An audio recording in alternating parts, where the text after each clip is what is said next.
আমাদেরকে সবচেয়ে ভালোবাসেন আমাদের রব আল্লাহ। সত্যিকারের ভালোবাসার ডেফিনেশনটা হচ্ছে যে আপনি নিঃস্বার্থভাবে কাউকে ভালোবাসেন।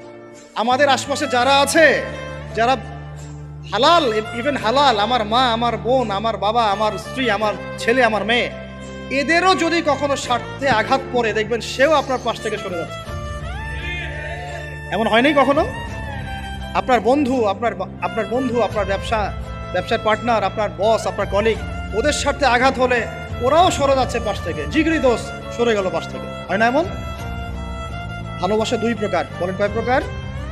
আমার সাথে বলেন, এখানে শেষ করে দিব 10টা মিনিট। ভালোবাসা কয় প্রকার? একটা হচ্ছে নিঃস্বার্থ ভালোবাসা। কি স্বার্থ? কোনো স্বার্থ নাই, নিঃস্বার্থভাবে ভালোবাসা। একটা হচ্ছে কোনো না কোনো স্বার্থ জড়িত আছে এমন ভালোবাসা। আপনার স্ত্রীর চাহিদাও যদি আপনি পূরণ করতে ব্যর্থ হন, দেখবেন স্ত্রীর সাথে আপনার গন্ডগোল লেগে যাচ্ছে, যদিও সে হালাল বৈধ, তাই না? এমন হয় না অনেক সময়?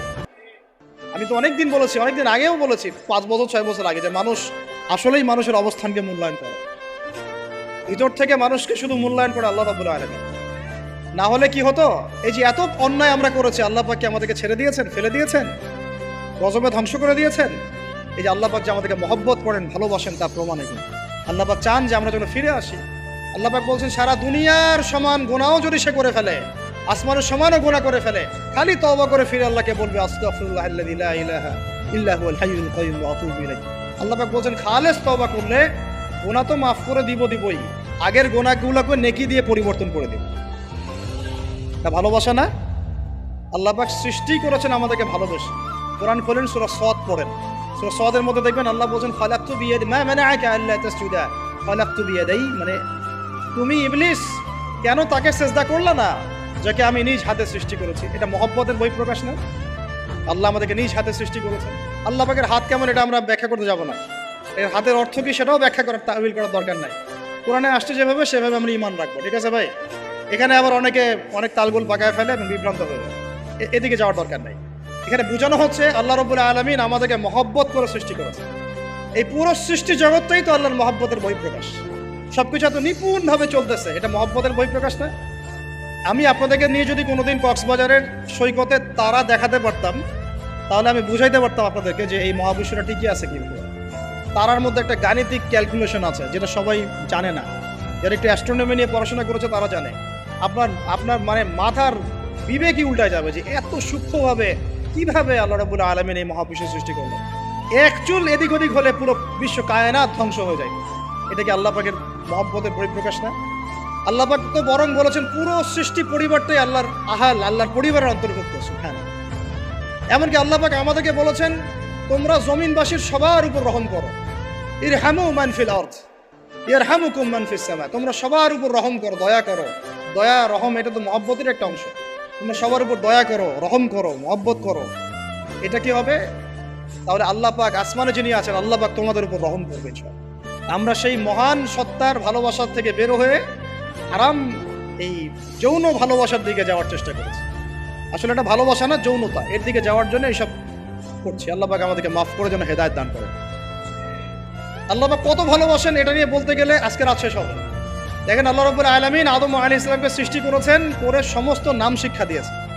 নাম মানে হলো ইলম। নাম মানে কি? ভালো না বাসলে আল্লাহ পাক কাউকে সবচেয়ে সেরা কিছু দান করেন। সূরা 3 আল্লাহ পাক কি বলেছেন? ওয়াত-তিনি ওয়াজ-যাইতুন, এগুলো শপথ করে, লাকাদ খালাকনাল ইনসানা ফি আহসানি তাকওয়িম। মানুষকে সবচেয়ে শ্রেষ্ঠ কাঠামো আল্লাহ পাক দিয়েছেন, দেন নাই? কাউকে যদি মহব্বত না করা হয়, তাকে আপনি সবচেয়ে সেরাটা কি দিতে পারবেন? আল্লাহ পাক আমাদেরকে মহব্বত করেন, ভালোবাসেন, এবং আল্লাহ চান আমরাও যেন তাকে মহব্বত করি, তাকে ভালোবাসি। এবং আমরা যদি কাউকে ভালোবাসি, আল্লাহর জন্য ভালোবাসবো। কাউকে ঘৃণা করি, আল্লাহর জন্য ঘৃণা করি। মহব্বত আল্লাহর জন্য, ঘৃণাও কার জন্য? আল্লাহর জন্য। আল্লাহ পাক সমস্ত ইলম শিক্ষা দিলেন। এটা কি ভালোবাসার বহিঃপ্রকাশ না? নূহ আলাইহিস সালামের কওম দীর্ঘদিন আল্লাহর কথা শুনে না, আল্লাহ পাক সবর করলেন, ধৈর্য ধরলেন, গজব দিলেন না, শেষ পর্যায়ে গিয়ে আযাব দিয়েছেন। এই যে আল্লাহ পাক সুযোগ দেন, সময় দেন, এটা কি আল্লাহ পাকের ভালোবাসা, দয়া না? এরকম প্রত্যেকটা কওমের ক্ষেত্রে হয়েছে।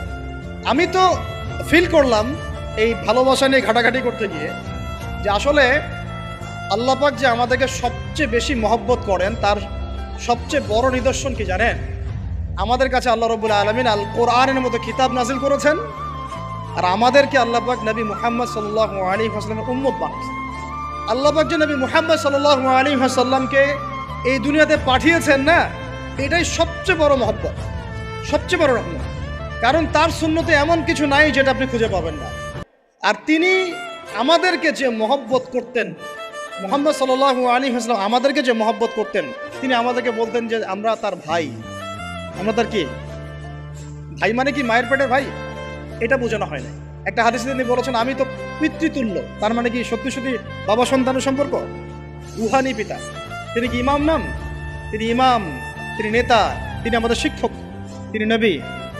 তো তিনি আমাদেরকে যে মহব্বত করতেন, তিনি একদিন বলছিলেন নবী সাহাবীদের সামনে, কাশ আমি যদি আমার ভাইদেরকে দেখতে পেতাম। সাহাবীরা বলছেন ইয়া রাসূলুল্লাহ আমরা কি আপনার ভাই না? তখন নবীজি বলছেন না, তোমরা আমার সাহাবী। আমার ভাই তারা যারা আমাকে না দেখেই আমার প্রতি ঈমান নিয়ে আসবে। প্রত্যেক নবীকে আল্লাহ পাক একটা দোয়া করার চান্স দিয়েছে। কয়টা ভাই? এমন একটা দোয়া যেটা করলে আল্লাহ পাক কবুল করবেনই করবেন। করলে আল্লাহ পাক কি করবেন? অবশ্যই কবুল করবেন। নবী সাল্লাল্লাহু আলাইহি ওয়াসাল্লাম বলছেন যে সমস্ত নবী এই দোয়াটা পৃথিবীতে করে ফেলেছে। আমি এই দোয়াটাকে মুলতবি রেখেছি যে কাল কিয়ামতের মাঠে আমি আমার উম্মতের জন্য সুপারিশ করব ইনশাআল্লাহ।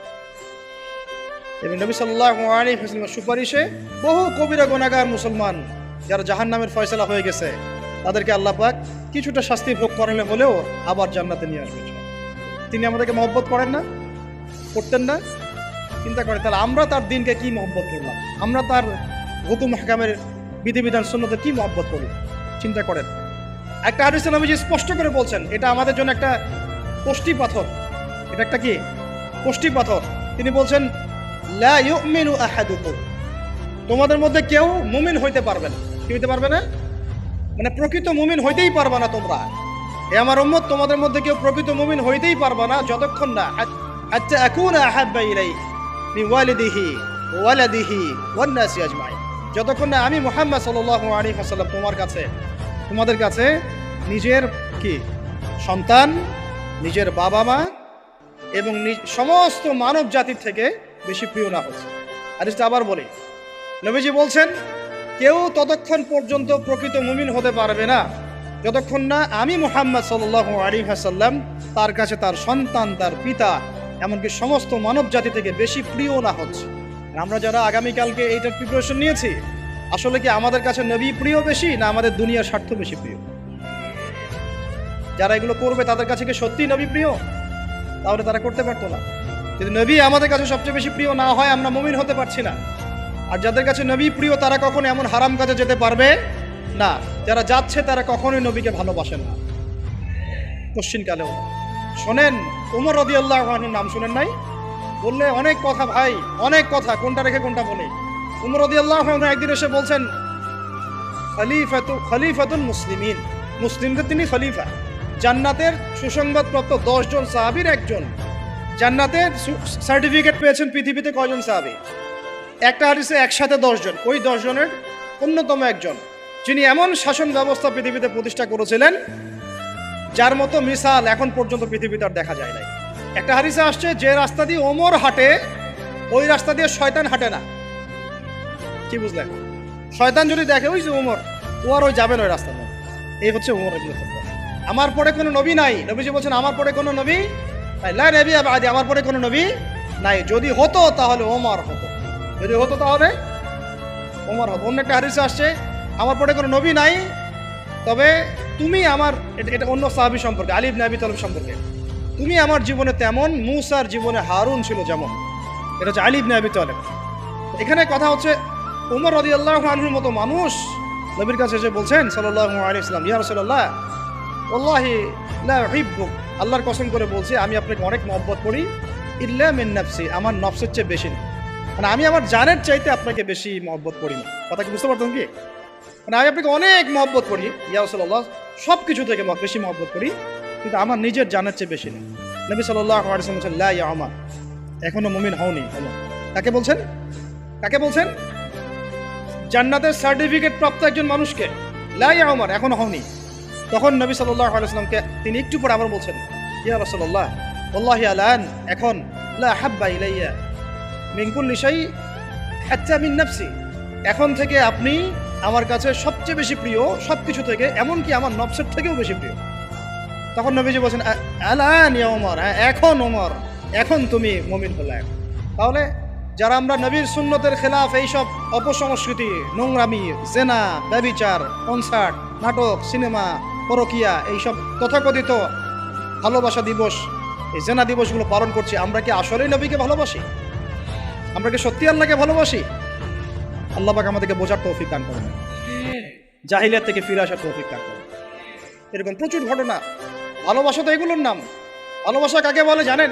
সাহাবীরা বাসায় যেতেন, আবার দৌড় দিয়ে আসতেন নবী সাল্লাল্লাহু আলাইহি ওয়াসাল্লামের চেহারাটা একটু দেখার জন্য। এটা নাম ভালোবাসা। আপনারা যদি উমরা করতে যান, হজ করতে যান, দেখবেন বারবার আপনার নবীর রওজায় গিয়ে সালাম দিতে মন চাইবে। আরেকবার দেখা করে আসি, আরেকটু দেখা করে আসি, আরেকবার সালাম দিয়ে আসি। ভালোবাসা কোনো স্বার্থ আছে এখানে? নবী সাল্লাল্লাহু আলাইহি ওয়াসাল্লাম কি আমাদের কাছে কোনো স্বার্থ দাবি করেছেন? আল্লাহ করেছেন। এগুলো ভালোবাসা। এই ভালোবাসা হলো প্রকৃত ভালোবাসা। আর এগুলো যেটা চলছে এটা হচ্ছে যৌনতা। এগুলো কি চলছে? যৌনতা। ভালোবাসার নাম দিয়েছে এখন যৌনতা। এগুলো ভালোবাসা না, এগুলো পাশবিকতা, প্রবৃত্তির দাসত্ব। প্রবৃত্তি মানে মন যা চায় তাই করতে যাচ্ছে। আপনার মন চাইছে একটা মেয়ের সাথে রাত কাটাবেন, এটাকে আপনি ভালোবাসা নাম দিলেন, কিন্তু এটা হচ্ছে ভালোবাসা না, এটা কি প্রবৃত্তি, পশুত্ব, দাসত্ব, পশুত্বের দাসত্ব করছে। আল্লাহ পাক আমাদেরকে কথাগুলো বোঝার তৌফিক দান। এরকম সাহাবীরা কত ত্যাগ করেছেন। তালহা রাদিয়াল্লাহু আনহুর নাম শুনেন না অনেকেই। নবী সাল্লাল্লাহু আলাইহি ওয়াসাল্লাম উহুদ যুদ্ধের দিন সংকটময় একটা অবস্থায় ছিলেন। তালহা রাদিয়াল্লাহু আনহু একা নবী সাল্লাল্লাহু আলাইহি ওয়াসাল্লামকে ঢাল হিসেবে পিঠ পেতে দিয়ে আসেন, উনার দিকে কোনো তীর যেন আসতে না পারে। শেষে দেখা গেল তার গায়ের মধ্যে 40 থেকে 50টা তরোয়ারের আঘাত আছে, তীরের খোঁচা আছে, বর্ষার খোঁচা আছে। এই অবস্থায় তিনি নবীকে কাঁধের মধ্যে নিয়ে উহুদ পাহাড়ে উঠেছেন নবীকে সেভ করার জন্য। ভালোবাসা এটা কি? কোন স্বার্থে? কিসের স্বার্থে? দুনিয়ার স্বার্থে? জান্নাতের স্বার্থে। একজন সাহাবী বাড়ি নির্মাণ করেছেন, তো নবী সাল্লাল্লাহু আলাইহি ওয়াসাল্লাম দেখে একটু খালি মানে হয় না, তুমি কে, কার বাড়ি এটা? বললেন আচ্ছা অমুক সাহাবীর বাড়ি। নবীজি একটু ভ্রু কুঞ্চিত করলেন, পছন্দ করলেন, কিছু মুখে বলেন নাই, মুখে কিছু বলেন নাই, খালি একটু অসন্তুষ্ট হয়েছেন, এক্সপ্রেশন দেখতে বোঝা যাচ্ছে। তখন ওই সাহাবীকে জানানো হলো, তোমার বাসার সামন দিয়ে তো আল্লাহর নবী সেদিন হেঁটে গেলেন, তারপরে আমার বাসা দেখে, তোমার বাসা দেখে আল্লাহ নবী সাল্লাল্লাহু আলাইহি ওয়াসাল্লাম অসন্তুষ্টি প্রকাশ করেছিল, মুখে কিছু বলেন নাই, এক্সপ্রেশন ছিল একটু অসন্তুষ্টি। 3 দিনের মধ্যে সেই বাড়ি ভেঙে গুড়িয়ে দিয়েছে। যেই বাসা দেখে আল্লাহ নবী সন্তুষ্ট হন না, আমি বাসা রাখবই না। ভালোবাসা কিসের জন্য? কার জন্য? কার স্বার্থে বলেন? আল্লাহর জন্য, জান্নাতের জন্য, আল্লাহর স্বার্থে, আল্লাহর জন্য। কতগুলো বলে শেষ করবো আপনাদেরকে। সাদ বিন আবি ওয়াক্কাস রাদিয়াল্লাহু আনহু উহুদ যুদ্ধের দিন এইরকম করে তীর নিক্ষেপ করছেন। আল্লাহ নবী বলছেন, ইয়া সাদ, হে সাদ, তীর ছোড়ো, তোমার জন্য আমার পিতামাতা কুরবান হোক। আশপাশে 9 জন ছিল, তার মধ্যে একজন করে শহীদ হতে শেষে 2 জন বেঁচে থাকলো, সাদ বিন আবি ওয়াক্কাস, তালহা বিন উবাইদুল্লাহ রাদিয়াল্লাহু আনহু। এগুলো তারা কেন করেছেন? ভালোবাসার জন্য। ভালোবাসা এগুলোর নাম। কতগুলো বললে শেষ করবো আপনাদেরকে বলেন। নবী সাল্লাল্লাহু আলাইহি ওয়াসাল্লামের কাছে একজন সাহাবী আসেন ইসলাম কবুল করতে এসে হাতের মধ্যে কিছু বালা, আংটি থাকে না, এগুলো ছিল, এগুলো খুলে ফেলে দিয়েছেন নবী সাল্লাল্লাহু আলাইহি ওয়াসাল্লাম, খুলে ফেলে দিয়েছে। তো একটা খুব দামি সোনার আংটি ছিল, ফেলে দেওয়ার পরে অনেকে বলছে তুমি তো এখন মুসলিম হয়েছো, ইসলাম কবুল করেছো, তো আচ্ছা ঠিক আছে, ওইটা না হয় নবীজি পড়তে নিষেধ করেছেন, তুমি ওইটা নিয়ে বিক্রি করে দাও, বিক্রি করে না হয় ওই টাকা দিয়ে অন্য কিছু করো। তুমি বলছেন কখনো না, আমার হাত থেকে আল্লাহ নবী খুলে একটা জিনিস ফেলে দিয়েছেন, আমি সেটা আবার নিতে যাবো? কিসের জন্য এগুলা? এটা ভালোবাসা, মোহাম্মদ। আল্লাহ পাক এটাই কোরআনে বলছেন, বল আপনি, হে নবী আপনি বলে দিন, ইন কুনতুম তুহিব্বুন আল্লাহ, তোমরা যদি আল্লাহকে মহব্বত করেই থাকো, আল্লাহকে সত্যিকার অর্থে ভালোবেসেই থাকো, ভালোবাসার দাবি করেই থাকো, ফাত্তাবিউনি, তাহলে নবীর আনুগত্য করো, ইউহিব্বুকুমুল্লাহ, তখন আল্লাহ তোমাদেরকে ভালোবাসবে, ওয়া ইয়াগফির লাকুম যুনুবাকুম, তোমাদের সব গুনাহ আল্লাহ মাফ করে দিবেন, আল্লাহু গফুরুর রহিম। এই হলো ভালোবাসা। ভালোবাসা মানে কি?